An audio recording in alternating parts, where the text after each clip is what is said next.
تقریباً سبھی جتنے تشریف رکھتے ہیں ہمارے بھائی بہن سبھی کی ابا سے ملاقاتیں رہی ہیں، کسی کی کم کسی کی زیادہ، سبھی نے ابا کی بہت زیادہ شفقت پائی، بہت زیادہ شفقت سب کو ملی، اور محبت اور شفقت۔ ابا کا جو مقام ہے وہ سب اپنے مریدوں کے، اپنے بچوں کے دل میں، ابا ایک طرح سے دل میں بستا ہے، اور جو دل میں بستا ہے وہ ہمیشہ ہمیشہ ہمیشہ وہ دل میں رہتا ہے، پکا پکا پکا بسیرا ہوتا ہے،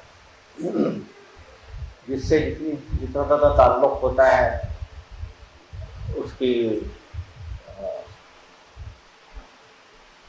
کی جیسا اس کا درجہ ہو، ماں باپ ہو، اولاد ہو، بڑا ہو چھوٹا ہو، جیسا جس سے جتنا گہرا تعلق ہوتا ہے اسی نسبت سے اس ہستی کے متعلق ہمارے جذبات ہوتے ہیں۔ ماں دل میں بستی ہے، ماں کے لیے ایک طرح کے جذبات ہوتے ہیں، والد کے لیے ایک طرح کے ہوتے ہیں، اولاد ہے، اولاد کے لیے اور طرح کے جذبات ہوتے ہیں، بہن بھائیوں کے لیے اور طرح کے جذبات ہوتے ہیں، سب کے لیے خیر خواہی کے جذبات ہوتے ہیں، محبت کے ہوتے ہیں، خیر خواہی کے ہوتے ہیں، اور اس کی نوعیت اور اس کی شدت میں فرق ہوتا رہتا ہے۔ یہ جو ناطہ ہے استاد اور شاگرد کا، یہ ایک بڑا عام ناطہ اس لیے ہے کہ ہم شروع سے ہی ایک استاد کے پاس جاتے ہیں سیکھنے کے لیے۔ جب بچے ہوتے ہیں تو ہمارے بہت سارے استاد ہوتے ہیں، پرائمری کے استاد، سیکنڈری کے استاد، کالج کے استاد، یونیورسٹی کے استاد، ان کا بڑا احترام ہوتا ہے، بڑا ان کا درجہ ہے۔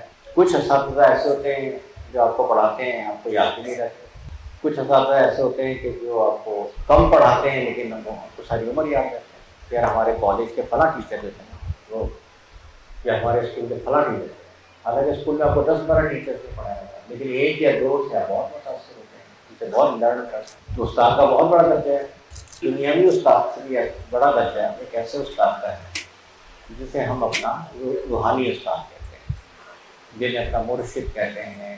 مرشد، پیر، بزرگ اصل میں تو استاد ہے، اصل میں تو رہنما ہے، لیکن ان کی جو محبت ہے اور ان کی جو اطاعت کا جذبہ ہے وہ دنیا کے دوسرے اساتذہ سے مختلف ہے۔ تو ابا ہمارے لیے والد کی طرح محبت شفقت کا پیکر بھی تھے، ابا ہمارے لیے استاد کی طرح رہنمائی کا ذریعہ بھی تھے، ابا ہمیں دنیا کی اونچ نیچ اچھائی برائی سمجھنے والے ہمارے ہادی بھی تھے، ہمارے مرشد بھی تھے۔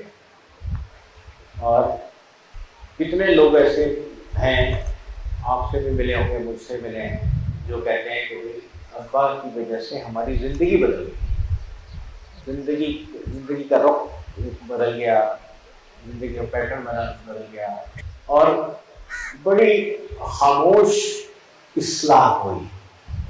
کوئی یہ نہیں کہ بڑا کچھ بہت کوئی کہہ سن کے اصلاح ہوئی ہو، بڑی خاموش اصلاح ہوئی، اور بڑی خاموشی سے غیر محسوس انداز میں ابا اپنے بچوں کی اصلاح کرتے رہے،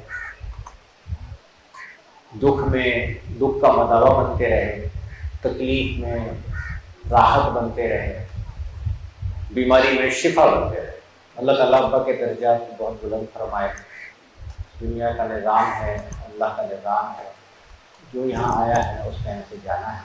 کلو نفس ذائقۃ الموت، سب نے جانا ہے۔ دنیا کا کام چلتا رہتا ہے، دنیا کا کام نہیں رکتا، وہ بھی ایک اللہ کا بنایا ہوا نظام ہے، لیکن کچھ ہستیاں ایسی ہوتی ہیں کہ ان کی کمی نہیں پوری ہوتی، کام سارے چل رہے ہوتے ہیں لیکن کمی نہیں پوری ہوتی، ان کا جو خلا ہوتا ہے وہ پر نہیں ہوتا۔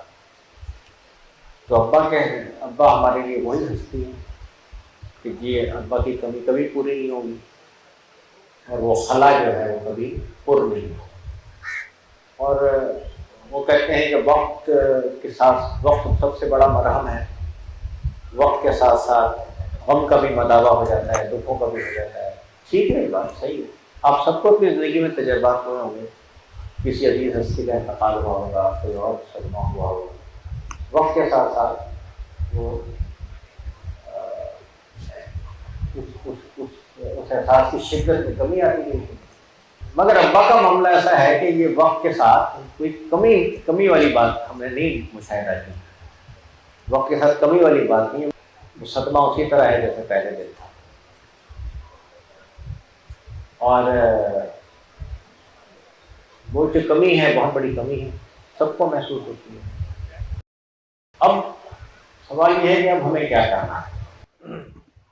کیا ہمیں اس غم میں رہنا ہے، اس صدمے میں رہنا ہے، یا ہمیں ابا کے چھوڑے ہوئے بہت بڑے ورثے کی حفاظت کرنی ہے، اس کو سنبھالنا ہے اور اسے آگے لے کے جانا ہے؟ یہ ہمیں سب کو جائزہ لینا چاہیے.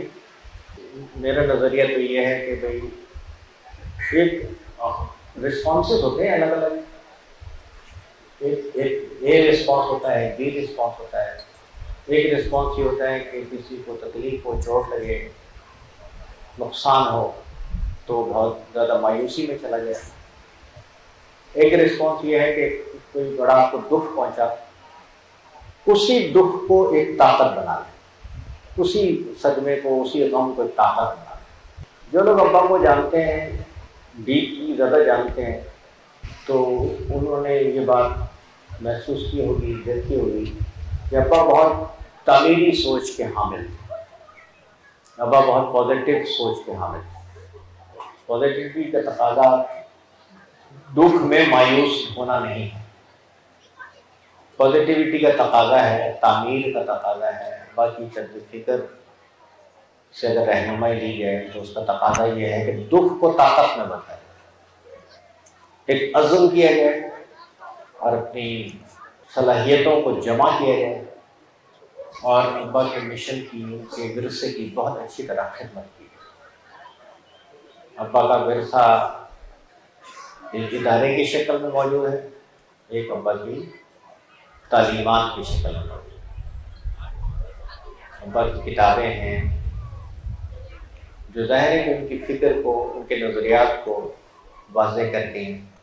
ایک ادارہ ہے سلسلہ دینیہ، دونوں کی خدمت کرنا، دونوں کو مستحکم کرنا اور دونوں سے فیض لینا، یہ ہے ابا کے ورثے کو آگے چلانا. اور یہ ہے دکھ کو طاقت میں بدلنے کے بعد ہم سے تقاضا کہ ہمیں کیا کرنا ہے.